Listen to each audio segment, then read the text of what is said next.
Broadcasting live from Syracuse, New York, it's the PS&Ed Show.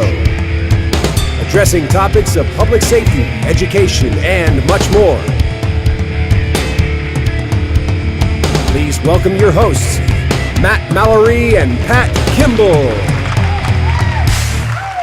I'm here. I get to hang out with you guys. So. We do. Outstanding.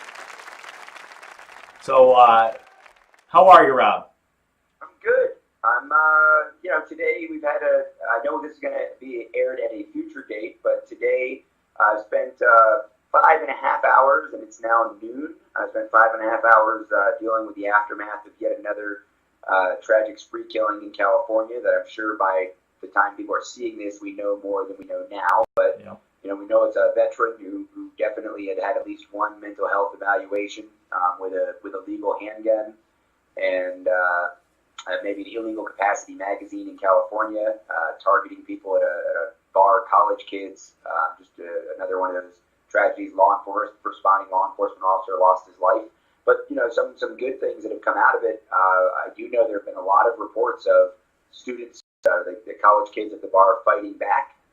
Some of the other people there that were unarmed, mounting the best defense they could, and some very specific methods of evasion and barricading, including one girl who hid up in a drop ceiling, some people who threw bar stools through windows to create their own exit paths. So, you look at these things. We know the training and the messaging is taking effect. Now I think we really need to work on getting up ahead stream of the mental health issues that for 15 years has been helping to evolve that program, and the executive director of Personal Defense Network, and most recently I've become the vice president of the Second Amendment organization. So more involved on the politics side with that project.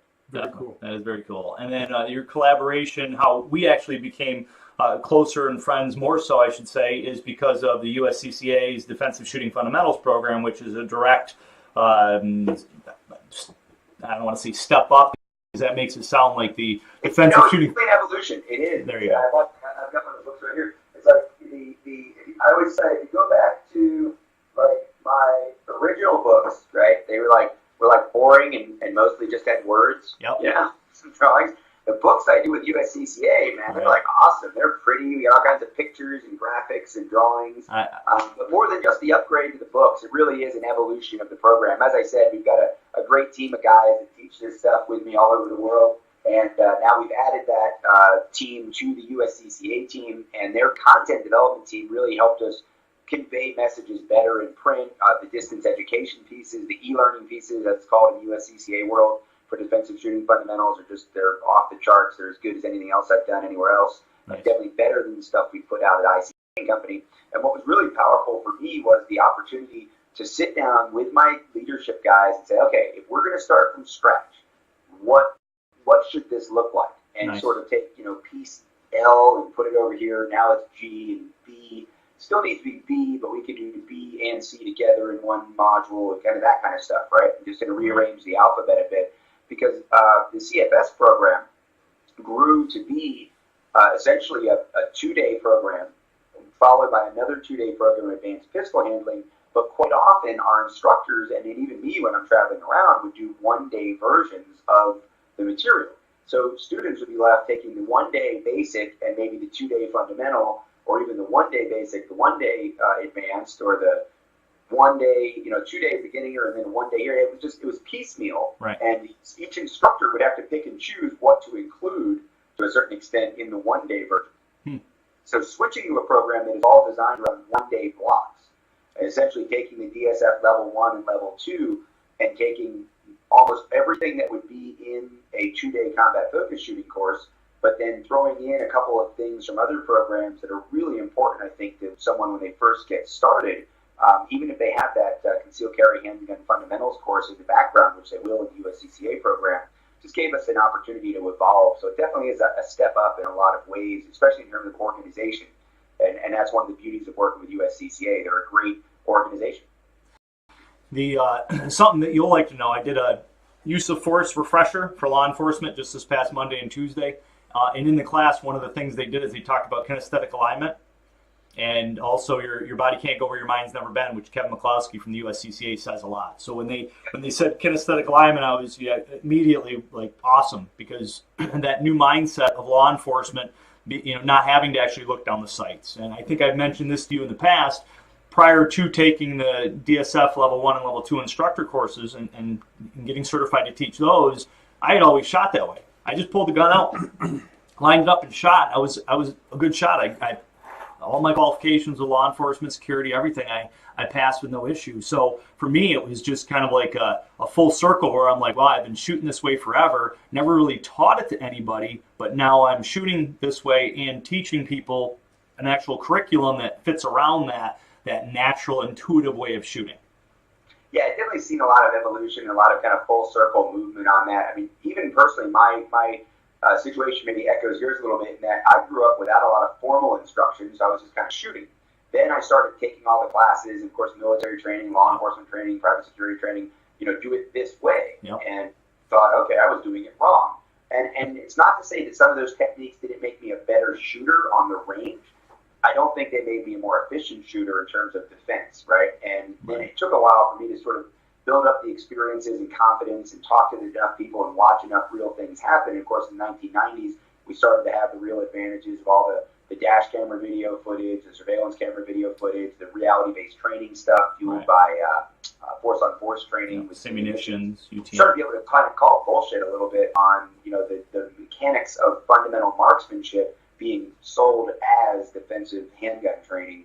And that allowed me the confidence and gave me the confidence to find the right guys to build the teams that originally sort of birthed the CFS program at the Valhalla Training Center.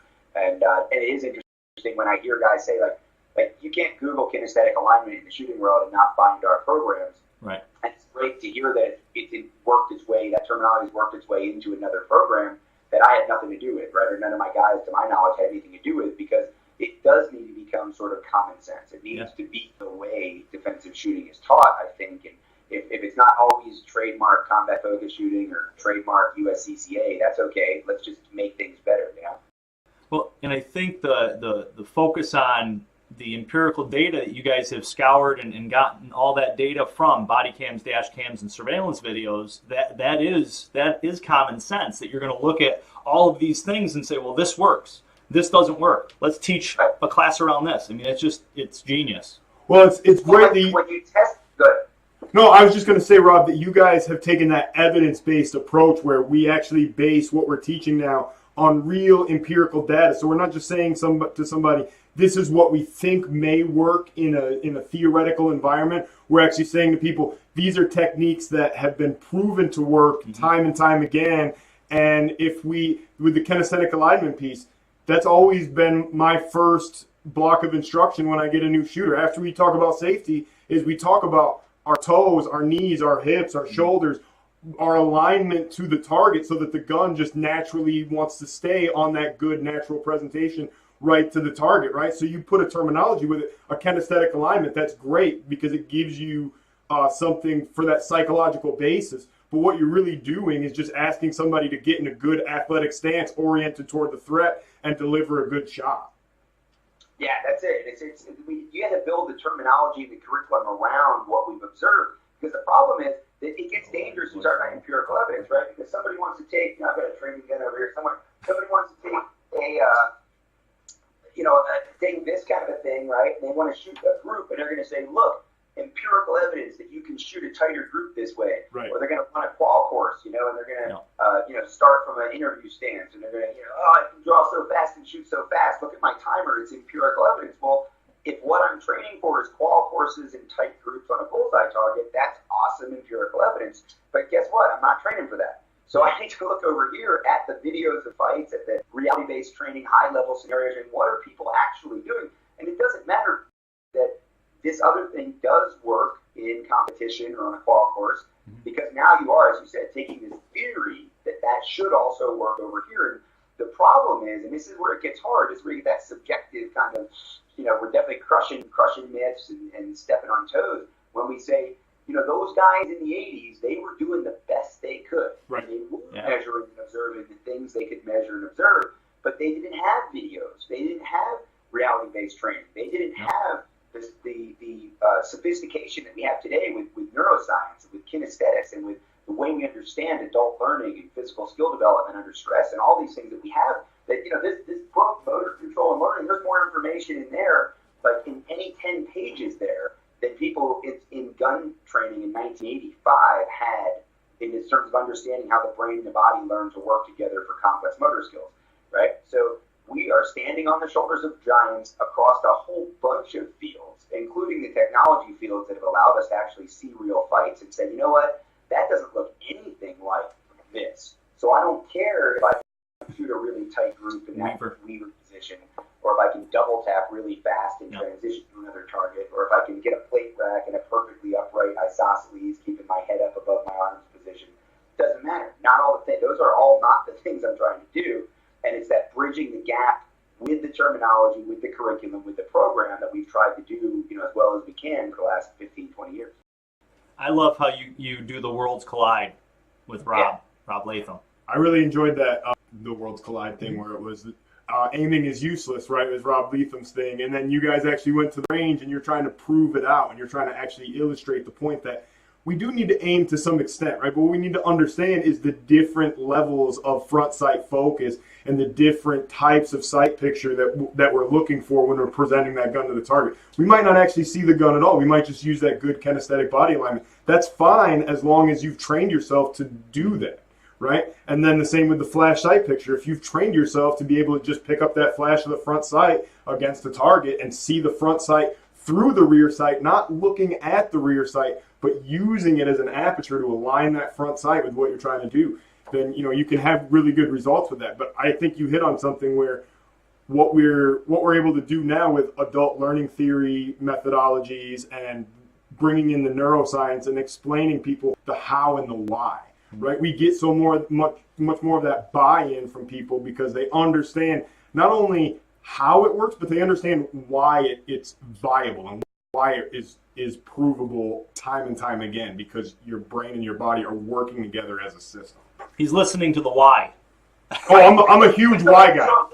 It's because we only have one day, right? We can only be with a student in a CCW class. We can only be with a student like 4 hours, right? And they're worried about like getting their permit, and then the first day somebody comes to a class, they're worried about like looking like an idiot, or their holster needs to be fit. They don't worry about a million things. So stand and wrap your intellectual side of your brain around.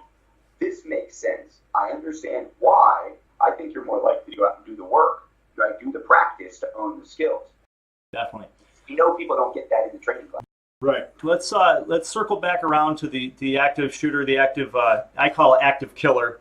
Yeah. My thought process is they're killing people. That's their goal. Let's not focus on the tool. I'm trying to push that narrative. If we go back to that and we start talking about less than lethal stuff, right, or less lethal stuff, different things like this that people can utilize. Some of these things you had said that they fought back, right? So if they had tools such as pepper spray, now in New York it's illegal to have plastic knuckles, but something like this, on them in a state that would be legal, something like that, in states that allow tasers or stun guns, even a whistle in a case where they could just use the whistle to alert somebody, or a flashlight to throw them off, to do a strobe in the eyes, different things like that. What's your take on use of force and using other tools to your disposal to stop a threat?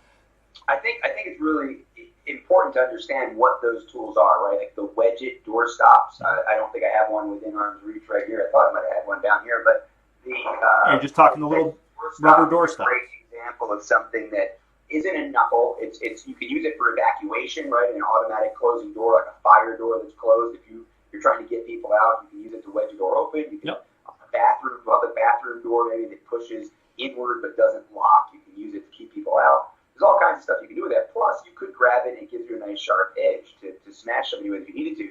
But in addition to the sort of, what we call the non-permissive environments, right, where you can't carry a knife, you can't carry an overt defensive tool, maybe you can't even carry pepper spray, right, but you can carry a good metal pen, not one that has, jagged edges and says tactical death pen on the side and the skull, but just like a good heavy pen. Or a flashlight. Flashlight, in the pocket is great. Visual strobe, but also a physical impact device.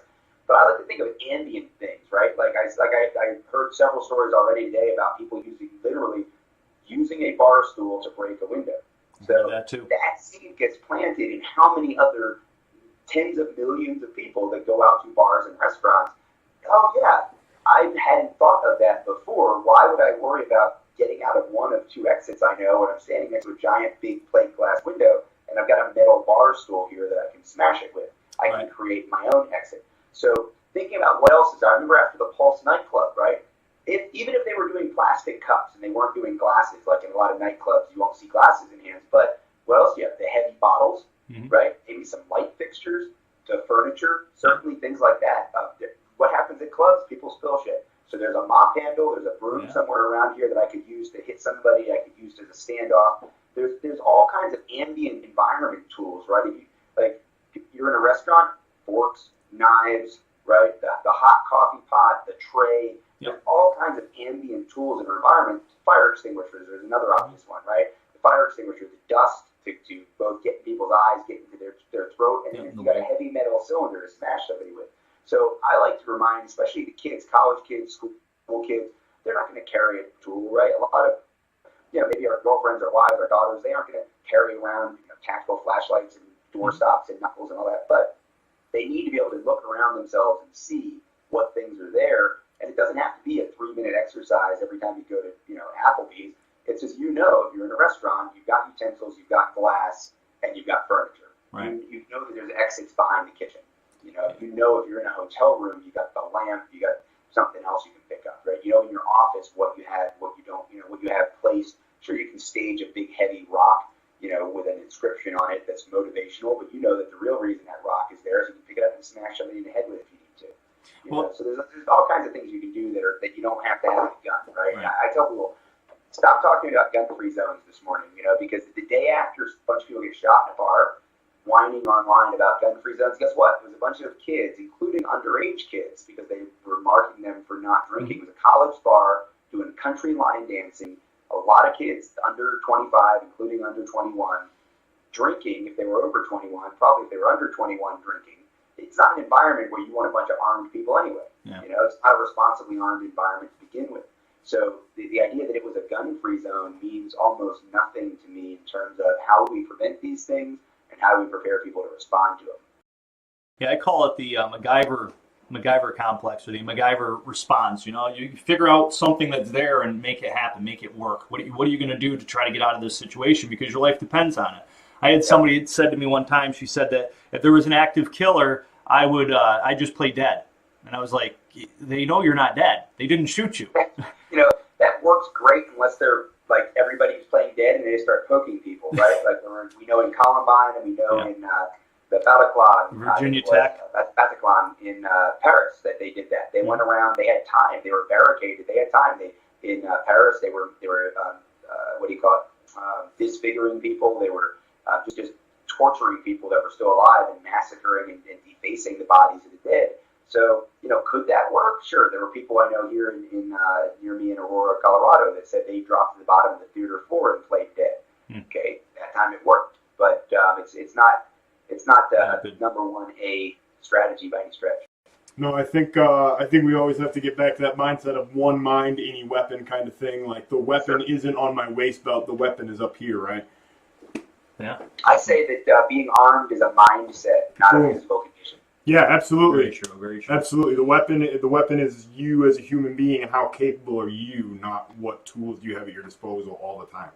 So going into Thanksgiving coming up, families getting together, drinking and eating, typically not going to have issues there. But what comes after Thanksgiving, when we start talking about Black Friday, cool heads prevail, right? And being out there. I hate going out on Black Friday. I won't go out on Black Friday pretty much because I just don't want to be in any kind of confrontation with anybody if I can help it. What are your thoughts on that? People get mad about the last TV at Walmart, American Girl doll, or parking spaces. What time's the place going to open? People get cranky because they've been up all night. Maybe the weather's bad. I mean, there's a lot of drama that goes on with that. But at the end of the day, it does come down to, kind of what are your priorities, right? Like taking a deep breath, is my priority the parking space, or is my priority like just getting through the holiday shopping? Right. Maybe a family member. I know a lot of guys. I hear a lot of people in our community like, I don't go to the mall. Okay, but do you send your kids to the mall? Did your wife go to the mall? Like, maybe shut up and go to the mall. right? And be the guy there that's like, just stand around and, I don't know, look at the catalogs or whatever, right? Like there's things to do when you're at the mall that even if you don't want to be there, be the sheepdog, the protector, whatever you call yourself. Like, don't always say, I'm not going to do that because I don't want to deal with it. Maybe we do need some people out there that are more prepared, more aware, especially with their family members, to go out there and do that. But at the same time, I think anybody who's going into that environment every day, when you go to the shopping mall, you go to the grocery store, you need to remember, it's very easy to kind of tailspin out of control over things that really aren't all that important. A parking space, somebody bumps into you, somebody cuts in front of you in line. Like, these things are not worth escalating to the point where if you're carrying a gun, you're bringing a lethal tool. One of the first things I was talking to Academy. Remember, you're bringing a lethal weapon, or there's at least one lethal weapon on scene every time you show up, right? Because you're bringing it there, right? And if you let things spiral out of control, and you have to pull your gun and shoot somebody, that could be on you, right? So you have that responsibility. Well, as a concealed carry person, I think you have a double, triple, quadruple responsibility to not get involved in those kinds of confrontations and not let things escalate. Yeah, you can't take those things with you to the grave. So why get so? And they probably aren't worth as much as you thought they were when you have to start paying those court bills. Even if you did, get through the shooting and survive, but if you really shot somebody over a dent in your car. Yeah. You think about the Shark Tank analogy, where if your Rolex fell into a shark tank, are you going to jump in after it? I don't know many people that would do that. Right. If you got enough money to buy a Rolex, buy another Rolex.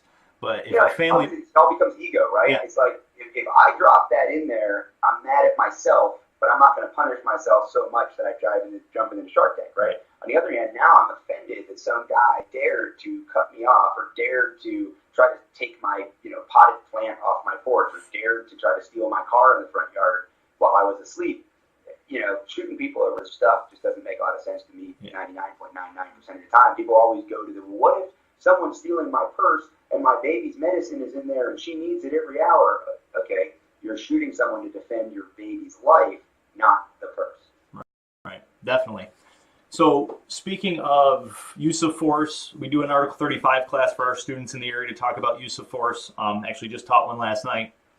And one of the things that kind of goes into that next level would be Castle Doctrine, which is kind of irrelevant talking about Black Friday. But if we talk about stand your ground, and specifically I want to mention the George Zimmerman case, because you know that he's going to be coming on later, and I wanted to get your take on your quick take on that case and where it fell apart. And then I want to tell you the last question I asked him, and the article that I wrote, it's mentioned in there, but the last question I asked him is, if anything, what would you have done differently that night?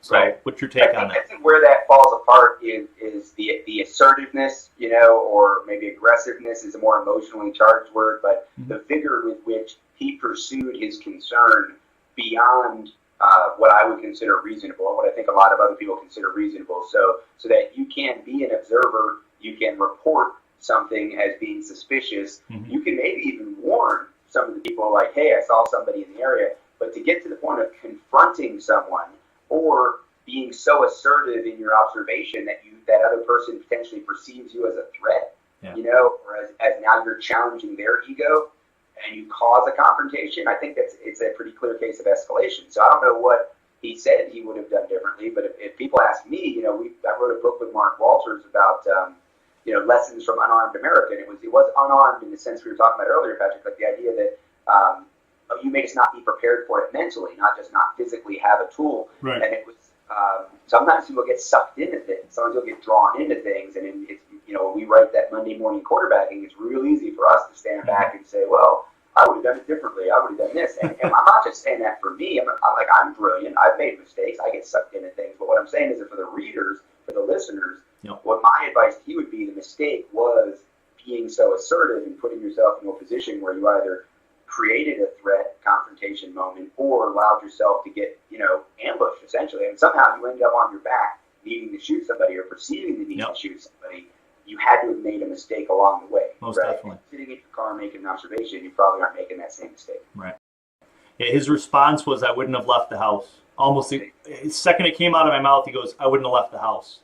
And it just shows you that no matter if you're trying to do something for the right reason, which I think he was ultimately wanted to keep his neighborhood safe, and he didn't do anything illegal, stand your ground, Florida, but even though that happened, he can still be persecuted or worse, prosecuted, right, in a court of law. So yeah, I think the problem is that gray area, right? Because it's real easy to kind of say like sour grapes afterwards, like I never should have tried to help my community. Except, is that really what the lesson we want people to get? Right. My point being, I think there are ways you can leave the house and try to do good without going as far as he went to put himself in that situation. And I think that's kind of the goal, right? Is how can we be involved? How can we not be the person that ignores, like, doesn't worry about our community and worry about ourselves? I think that goes back to what I said about the mall. I'm not going to the mall, but your kids are off at the mall, your wife's off at the mall, right. your sister's off at the mall. Like, maybe you should go to the mall, right? Yeah. And just deal with it, but deal with it appropriately.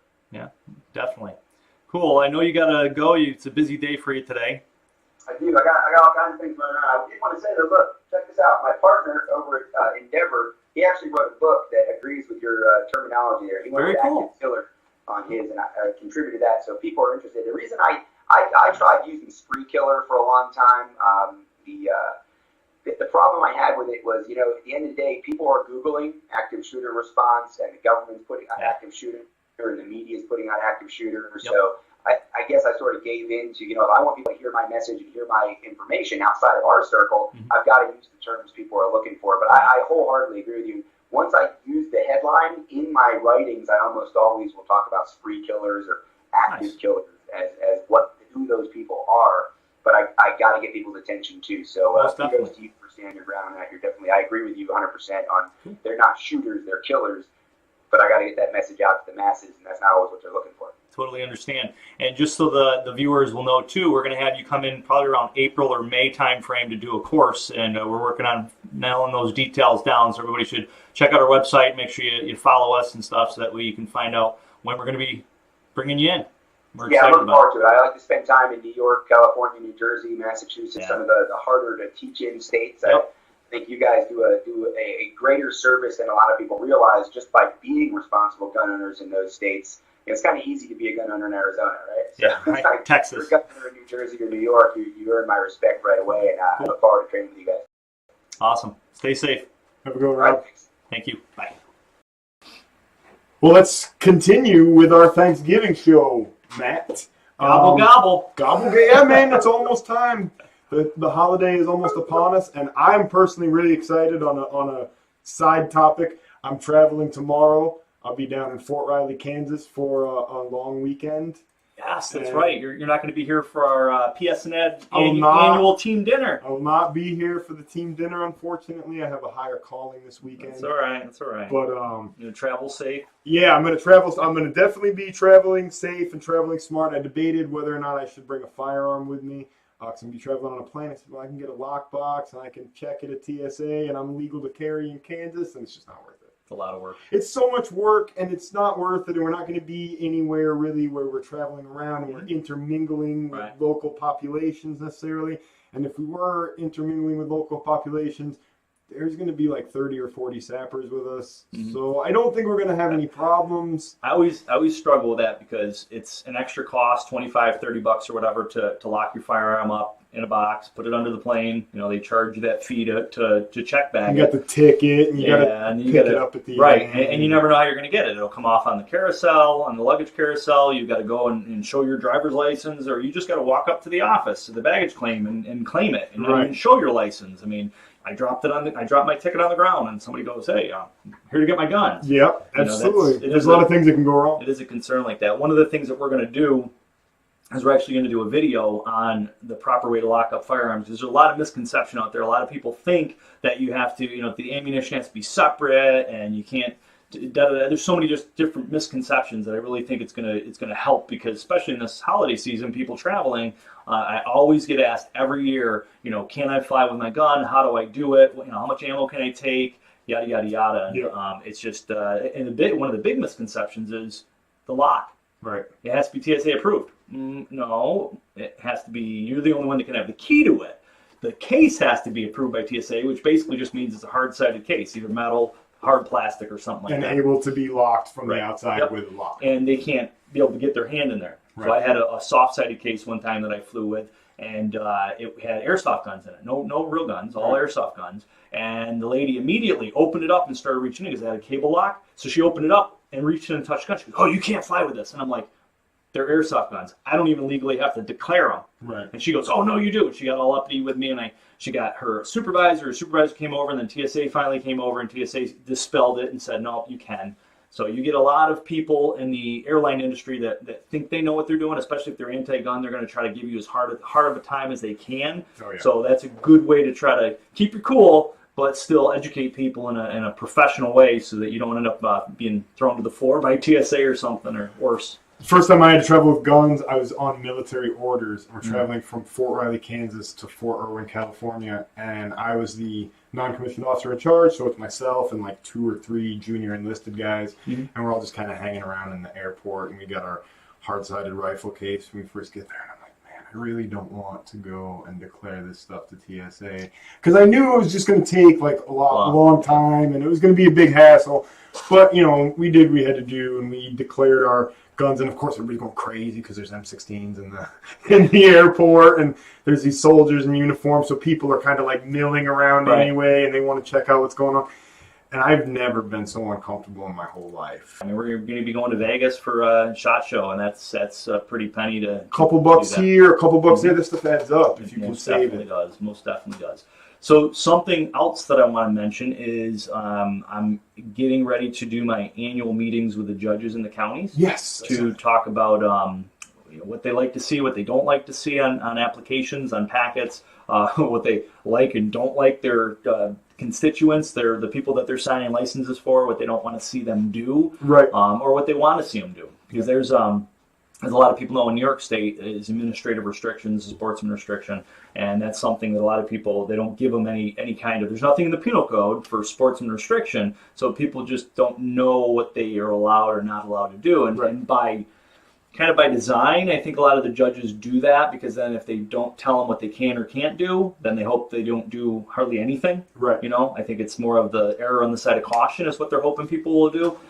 So what I try to do is get the judges to tell me that, because they won't put it in writing, but if they can tell me that verbally, and then that way I can pass it along to our students, that makes them more educated and better off not doing something. Well, and it makes the community more cohesive in their understanding of what's acceptable, right? Because we want to be behaving as a community in an acceptable way. All of us do, because it reflects negatively on everybody when we don't. Right. And so the really responsible people among us, they recognize that.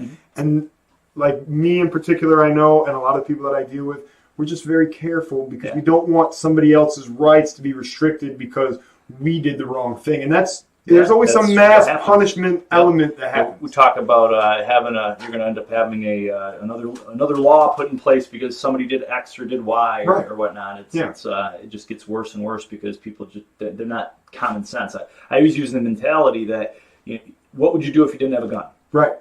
If you've exhausted all those options. Now, the only caveat, the only change to that would be is at this exact second, I'm going to die or be mortally wounded. Right. I have no choice. I have to use the gun. So if time doesn't allow you to do everything that you would do if you didn't have a gun, right? Such as, okay, if I got a stool and I can break a window, it's probably better for me to break a window and get out of the building than it would be to take my gun out and run towards the bad guy, right? So if I have the time and the time permits, do everything you can do that you normally would do if you didn't have a gun. Right. But at this exact second, if you're going to die or be mortally wounded, switch, hey, game on, let's do it, because you need to save your life, right? Well, there's that element, but there's also the element of if somebody else is going to be die or potentially be mortally wounded, because we do have a certain duty to act in the event that somebody else might lose their life as well, right? But to me, you're allowed to, in New York State specifically, you're allowed to protect a third party. Right, exactly. But to me, I think that one of the things that we need to really instill in people more is to get some sort of outside training from firearms, even if it's something as simple as for ladies, just to go take a ladies self-defense class.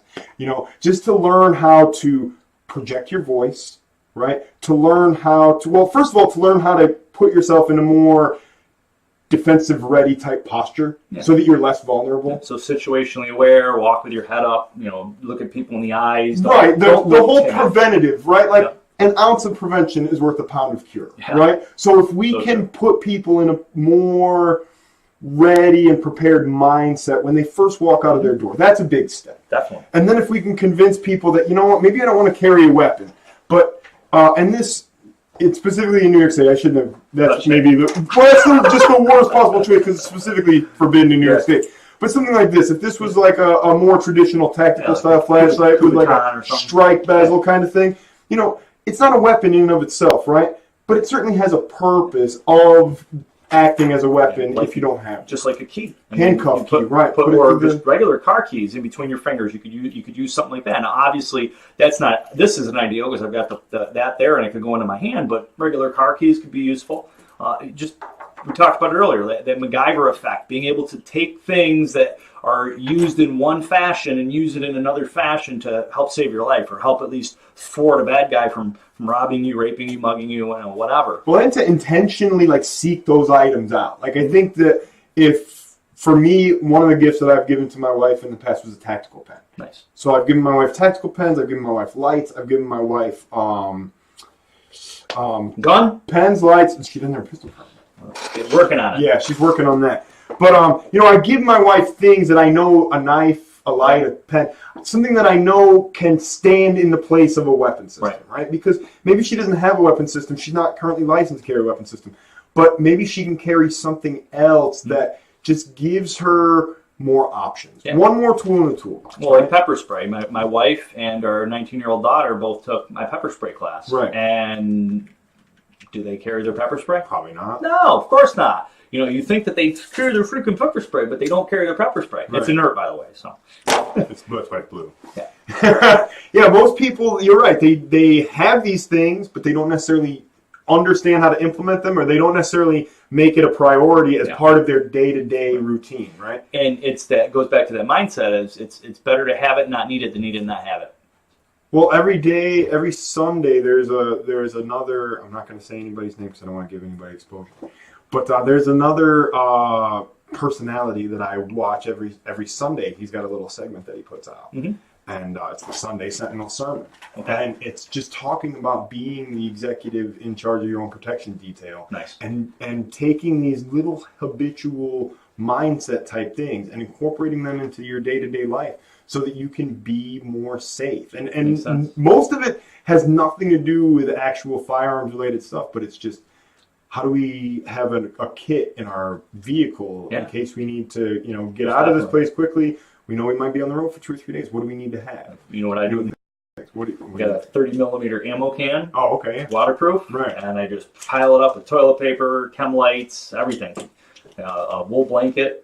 Close it up, throw it in the back. It'll float. Chem lights, all that good stuff. All that good stuff. I got a couple MREs in there. Some different things. Some tannerite. No, I'm just kidding. No tannerite in there.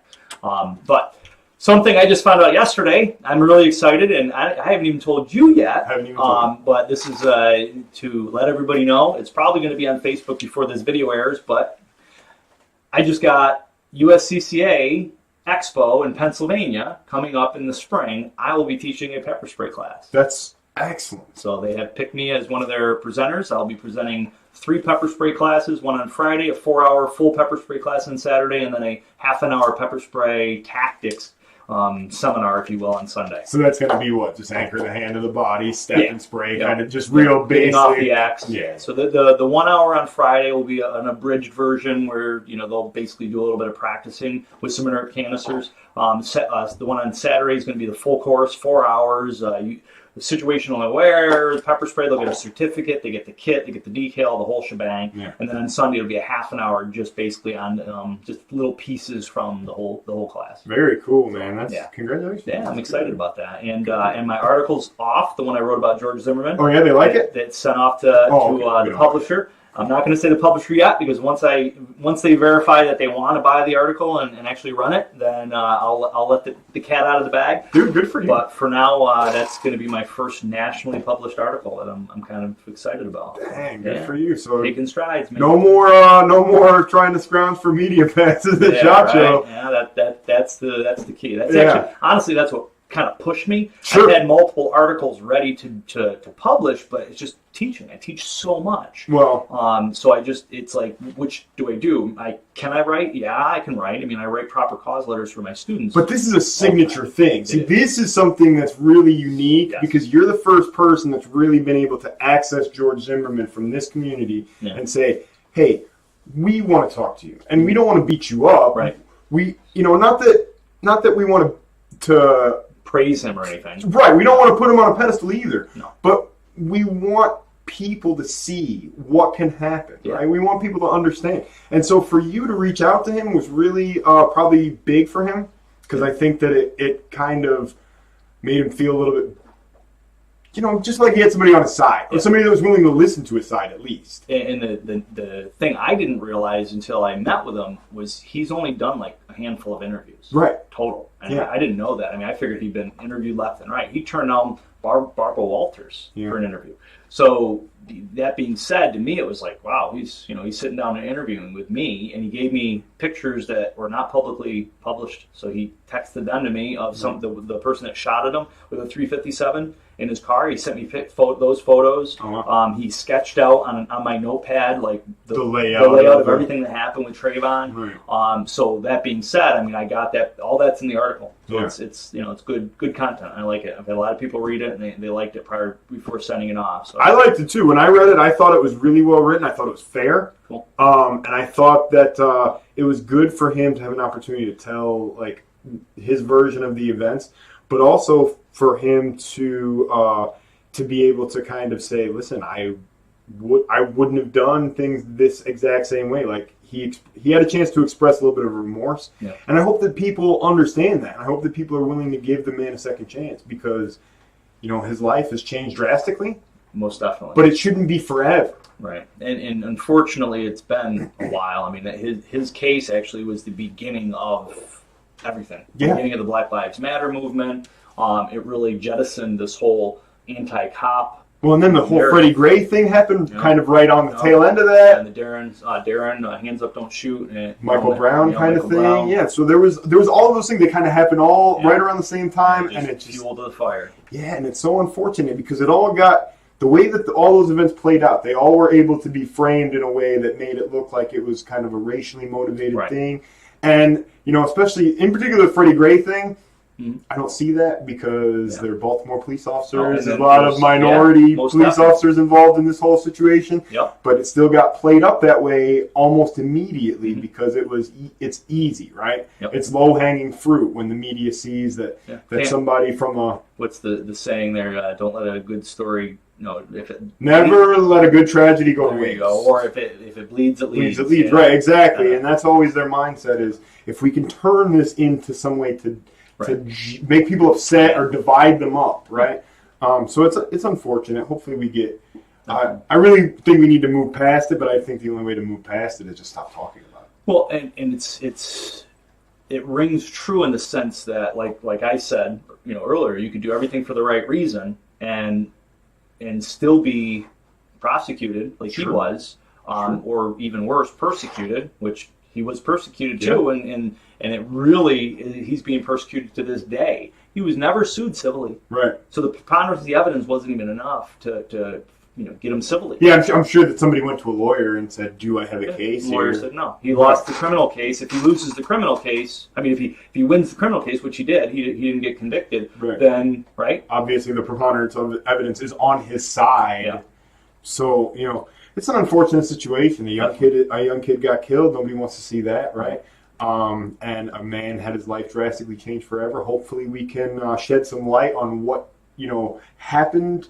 The things that he did that were correct, the things that he did that were incorrect, and hopefully we're able to pass that information along, and then at least something good will have come out. Most definitely. So some good things we got going on. The FFL is in process. Paperwork is on its way. We'll have that set up, so we're excited about that. We're going to be doing the gunsmithing and the manufacturing stuff, the sales of guns, ammo, pepper spray, the whole shebang. Yeah. Still doing proper cause letters, getting probably one a week, like just this past week, it's been like one a day of people signing up. So that's something that I'm trying to get through the amounts of. I think we're well over 100 proper cause letters so far that I've been hired to write. So it's pretty cool. Thanksgiving, right? Doing anything special other than going to? No, I'm trying to get my mom to come out and visit from Maine. We were thinking she might have to save her vacation time so she'd come out and help with my surgery, afterward and stuff like that.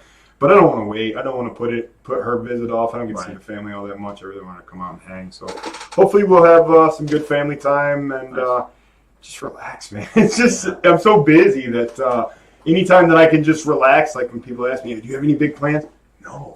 I'm avoiding the heck out of big plans. You know what I mean? So, but no, this coming weekend is my big kind of thing for the month, and I need it so bad. Yeah.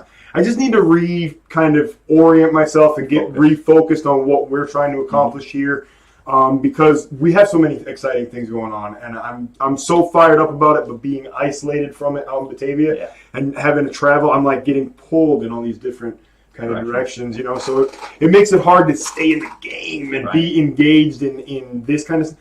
But this is what I feel like I need to be doing. So I'm really glad that I got some of that other stuff kind of on the back burner for now. Now we can focus up and do what we got to do. So, yeah, I'm excited, man. We were just talking to our friend Rob Pincus, and one of the things that we didn't get around to because we didn't have enough time, speed and efficiency from the draw, right? Yep. I've been thinking about this a lot, okay? Because speed comes from two places. It comes from efficiency, right? It also comes from hand speed. And we can't develop hand speed with efficiency unless we slow everything way down. Right. And we get the mechanics ingrained correctly. So what I want to talk about in the next Training Tuesday video, I want to talk about drawing your gun from an appendix holster and just keeping everything tight. Right? Because everything's got to slide. Yep. The support hand slides the garment, and then the gun slides right out. You want it consistent, and you want it methodical, it has to just flow. And when it flows, then we can start to ramp up some speed. But until we get that to the point where only the arms are kind of what's moving, if we're still leaning forward and doing all that stuff, trying to lean forward and shoot yourself. Right. Yeah, well, people don't understand where the performance is generated from. They want the performance, they don't know how to get it. Right. And so I think that it's up to us to kind of unlock some of those secrets a little bit here and there. I want people to still come to classes, but I want them to be training safely, and I especially want them to be training safely working in and out of their holsters before they come to class, because that's not the place to learn. Right, and a lot of people, I mean, the statistics show that most people shoot themselves either holstering or unholstering. Yeah, right? exactly. So if you're taking it out or putting it back, those are the two most dangerous times. Taking it out because you're amped up, your audio exclusion, time dilation, loss of dexterity, tunnel vision, adrenaline dump, all that stuff. Well, and you want to prep that trigger. I think most of it comes down to, I know that when the presentation reaches the apex, I should already be breaking that shot off, right? But what I need to understand is I can't prep the trigger until the gun is here. Yeah, right. Here. The gun has to be coming, the hands have to be coming together, and that's when we start prepping triggers. So I think that that's important. And that goes into that whole mindset of, you like you said earlier, you have to be methodical, you have to build that muscle memory, build that motor cortex up so that way it's consistent. Well, you can't walk before you learn how to crawl. No, you can't. You can't run if you don't know how to walk. So you've got to build on those steps. If you went from crawling to running, you're probably going to fall. Yeah, I mean, you watch a kid as they're growing and they're learning how to walk, they stumble and stuff, and they build on those building blocks. It's the same concept. People that think, well, I'm quick at everything, so I can be quick at drawing. Well, it's a different type of muscle memory. It's a different type of motor cortex that you're trying to build in there. What we're trying to train is for minimal amount of movement, and that's what people don't understand. It's like they think that speed is generated by flailing around real fast. It's not. Speed is generated from just knowing where your hands have to be and getting them there, and then So we need to be fast here, and then we need to slow down right here. And once we can get people to understand the mechanics, so I want to put that in as a Training Tuesday thing, just so that the next time people come to a class, hopefully they've seen something about working out of their holster before, because I don't know about you, but every time I've ever tried to teach a class and I ask how many people actually practice working out of their holsters, I get nothing. I get like maybe 1 or 2 hands going up. And I'm seeing that usually because the ranges are wherever they shoot. It's restrictive environments, right? But so how do we remedy that? Dry fire, right? Exactly. No ammo. But nobody's showing them that, and nobody's explaining that, and so I think that it's incumbent on us, if we want people to come to our classes and be able to perform in a safe way, then I think it's incumbent upon us to put out a certain amount of information ahead of time, just so that hopefully they have a chance to access it and they get it from reputable people. Because the other thing they could do is they could go online and they could look at some other guys that look really great on Instagram and they're really fat and they're super cool guys, but they're not necessarily breaking down how did I develop that 0.7 second draw stroke? How did I train myself? Doing it. Right. And so I was thinking about that the other day. I was thinking, man, I really need to just focus on just the simple action of accessing the gun and picking up the front sight on the way to the target. Path of least resistance. Right, exactly. Yeah. So, that's why I get into this. I just did a Defensive Shooting Fundamentals Level 1 this past weekend, and I had two students that had, one had a Kimber, and one had, I don't remember what the other one had. It was double action as well, but anyway, we had two double action, or one single action, one double action, and then one Glock. Yeah. Right. And the two that had mechanical safeties, malfunction, stoppages, over and over. And on top of that too, I had the one guy that pulls it out and he's got to look. And I'm like, stop looking at your gun. So you need to physically know how to do it. I said, if you can't do that, you need to get a new gun. Right. I said, that's just, and then, I see why you don't like safeties on guns. It's not that I don't like safeties on guns, but it's a training issue. It's one more step. Right. Why? I mean, if you're going to have a gun and it's your life is on the line, you got to get that gun out and get around on that target, on that bad guy to stop that threat. Why would you want to add one more step to that? Right. And if you have that because you're worried about, shooting yourself or something, well, that means you need to train more. Right. Practice more. I mean, you got to make that conscious decision that, okay, if I have a safety on a gun because I don't want to be unsafe, well, then you need to practice more so that you're not unsafe, so that you can actually get that gun out quicker, so that you actually survive the deadly encounter, the dynamic critical incident. Well, and there becomes another issue when we're talking about speed too that people don't ever address for some reason, and that's additional training outside of firearms. And that's one of the things that I always want to talk about too, is because if you have that additional training, whatever it is, it doesn't necessarily have to be like, I'm big on like jiu-jitsu. I think that's great. I think boxing is good. But I think that it's important because it gives you a sense of having more time. Yeah. The gun becomes less urgent. It's less of a pressing issue for me to get the gun out if I'm confident in my ability to not only control the gun, but control somebody else physically, their body and their limbs and things like that. And I go over that in the Article 35 class in use of force, and I tell people, so if somebody comes up to you and they get you in a corner and they keep punching you, and you feel like you're going to die or be mortally wounded, and you're starting to cough up blood or something. Is that when you want to try to access your gun? Are you allowed to use deadly physical force? Hell yeah. If you feel like you're going to die or be mortally wounded and you cannot retreat from that situation, you're justified. But how are you going to get it out? Right. If you pull the gun out, if you can't physically stop them from beating the crap out of you, without a gun, why are we introducing a gun? We're already being overpowered. Exactly. Now I want to give this guy a gun, then he can cram up my behind. Right? People don't. Some people don't get that. They're like, I'm going to carry a gun, and if there's other things you need to learn: hand combat and defensive tactics. You need to learn things,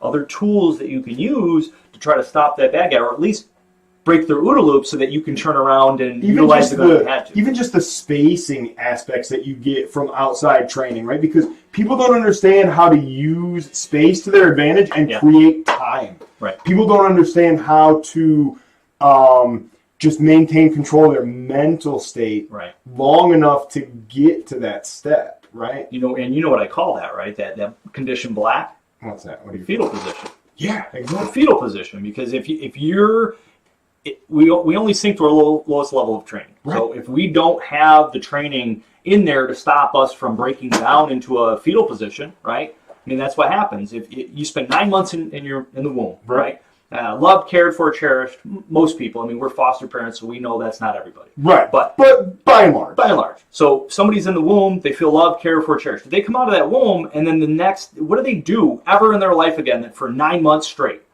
They're just all safe and secure. Right. And even the training we do, we've never done for 9 months straight without doing anything else, right? I mean, crap, you got something hooked up to you. You don't even have to go to the bathroom. You don't have to do it. You don't have to go out of the room to go to the bathroom. You just go. Yeah. So now the crap hits the fan, and you have no training, nothing in there between the time you came out of the room until the time that happens. What's going to happen? It's going to be so mentally draining for you. So it's going to throw you off so bad that you're not going to be able to mentally handle it. You're going to turn around and sink back to the lowest level of training, which is the fetal position, right? Condition black. You're going to be in a fetal position with your thumb in your mouth because crap hit the fan and you couldn't mentally handle it. I think that's why we need, as people, we need to demand more of ourselves just in day-to-day life. Yeah. Just in terms of, like, putting yourself in stressful situations from time to time. Or, you know what I mean? Like, well, even the courses. When we do the courses, we try to interject stuff like that. We've done ones where we've had air horns. Right, and just kind of randomly. To get people, like, in the class. I'll have an instructor in the back of the room, somebody be up front teaching like yourself, and then we'll just do an air horn just to get people, oh! And of course, we'll ask students, do you have any health issues? Like Right. We don't want anybody, we don't have to do first aid on somebody or CPR on somebody, if they, pass out on the floor. Or we'll do stuff like, I did one a couple years ago where we had two students standing there talking, and I shot one of them with a Nerf gun. Right. And wherever I shot them, they had to pull their tourniquet out, put a tourniquet on. Right. Yep. And then the other one would actually get behind cover and start returning fire downrange, not at me. Right. And then while they're shooting, this person gets a tourniquet on. Once they have the tourniquet on, they need to draw their firearm and start engaging. Fight, right. Once they get into the fight, I shoot the other one with it. And then they got to set their gun on the ground because we want to still be safe. Right. Set their gun on the ground, and then they put a tourniquet on wherever I shot them. Right. And then they get back up and they start shooting. And then at that point, when they're all out of ammo, I just shoot the hell out of both of them just for the fun of it. But yeah, trying to institute something like that because you're never going to be, unless you've actually been in the fight, and even if you've been in a gunfight where you've had rounds firing at you, it's still going to be different than it's every time. Every fight is totally different, right? So there's only so much training you can do to be as realistic as possible, but things like Simunitions, UTM, right? Stuff like that, stress fest, different things like that actually, I think Rob had mentioned some of that earlier too. Those things are going to get you in that mindset, or at least get you, desensitize you a little bit to that negative when it hits the fan. Yeah. I think that I think that we should try and incorporate some kind of stress shoot event this year, but I want to do it right. Yeah. And when I say I want to do it right, I don't mean like let's have people come out there and do 50 burpees and get their heart rate up. I mean, Run that might be okay in some environments, but it's not really going to get you where your hands are shaking and where you're really like, I think maybe we should have people like roll around on the ground, like do a 2-minute round or something like that. Cool. Or try to like access like a cert gun, like 2 people each have a cert gun and they're kind of like go at it and see if one of them can establish some sort of position over the other one and see if they can access or prevent your partner from accessing his gun. That could be another way to run the same thing. We do that in the academy where we have officers with the gun in the holster, and you basically are grappling with somebody, and it's whoever's trying to get the other person's gun faster. Right. And you're basically, you got a level 3 holster that you got to defeat that level 3 to get the gun out. Level 3 is tough. Yeah. I would do it with a non-retention holster, but that's just because step up the game, man. Yeah, those circle holsters are dangerous. I don't like a lot of level 3s. Yeah. And the Safari Land ones where you got to rock the thing. That's the level 3. Yeah, the SLS ones. Push the forward. Those things are great. Yeah. It seems like it would add a lot of time. It does. It adds a ton of time. But then again, you have it because it's open carry. People can see it, and you're going to be you're more of a target. So for somebody to come up and grab the gun, it gives you more time to survive, right? More time, maybe. Definitely. Cool.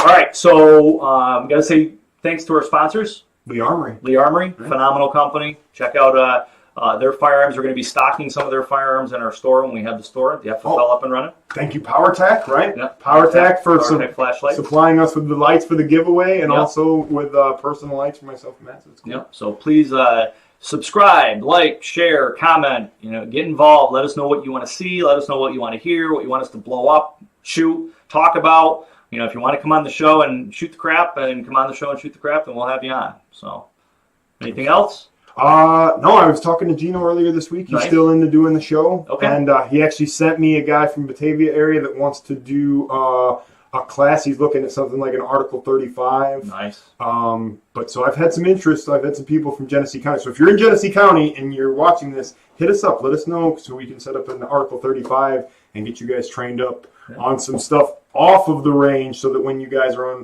potentially on the 2-way range, you know what you got to do. Definitely. Working on courses. We do courses in Steuben County, so Bath Rod and Gun Club, as well as we're working on the Cabela's in Erie County, Erie County. And we've got in your area, Batavia. Got some stuff in Genesee County as well. So yeah, we have access. Oneonta and Albany. I've had contacts in both those areas, and I met with boards and clubs. So we're spreading out there. Probably Binghamton, Broome County, as well as Watertown are the other two areas. And we've taught in Watertown before, and in Jefferson County. Very cool. But we're going to expand that and just keep spreading our reach out there. Okay, so help us spread the gospel, guys. Come on, get some more people on board with me and Matt. So happy Gobble Day. Stay safe, guys. Happy Thanksgiving. Shoot straight.